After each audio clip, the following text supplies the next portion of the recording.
Inilah sebab kenapa kita tak nak pemimpin DAP ni jadi menteri wilayah. Kan tak pasal-pasal tanah perkuburan Islam pun dia nak swastakan. Kerana kubur penuh, maka kubur diswastakan. Maknanya sekarang ini, orang miskin mati pun tak boleh. Makna kena nego, mereka mau datang tu nego.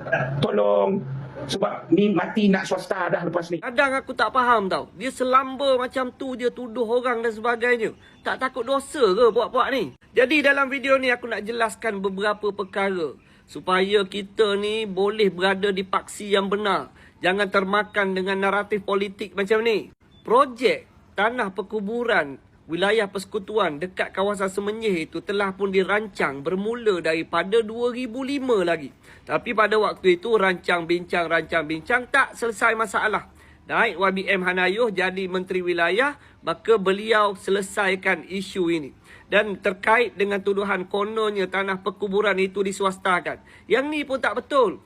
Sebab tanah perkuburan itu kekal berada di bawah Pesuruhjaya Tanah Persekutuan. Kekal. Tak ada pun tanah itu dapat dekat syarikat Nirvana tu. Pengurusan dan juga operasi itu kekal berada di bawah Jawi. Bukan berada di bawah syarikat Nirvana. Dan apa yang nak disorokkan oleh Cikgu Bat? Yang dia nak sorok berkenaan dengan kapasiti tanah kubur Islam di kawasan wilayah persekutuan yang dah semakin padat. Yang mana projek ini baik sebenarnya sebab projek ini menyediakan 104,470 lot perkuburan baharu. Ini yang dia nak tutup daripada korang supaya korang ni terpesong pemahamannya. Dia tak nak bagi korang tahu bahawasanya projek ini baik sebenarnya. Dan 10% kapasiti itu diperuntukkan untuk penduduk di kawasan Selangor.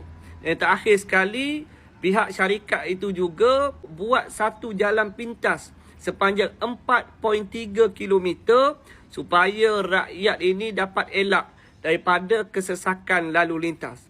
Jadi pada aku, segala kenyataan yang dikeluarkan dalam sidang media Jabatan Wilayah Persekutuan ini telah pun membidas dan menjawab tuduhan yang dibuat oleh Cikgu Bat. Tuduhan yang kononnya tanah perkuburan Islam itu diswastakan kepada satu syarikat bukan milik orang Melayu. Sedangkan tanah itu kekal berada di bawah Pesuruhjaya Tanah Persekutuan dan operasi dan pengurusan kekal berada di bawah Jawi.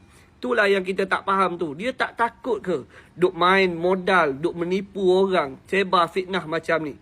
Dia buat macam dia boleh hidup 1000 tahun lagi.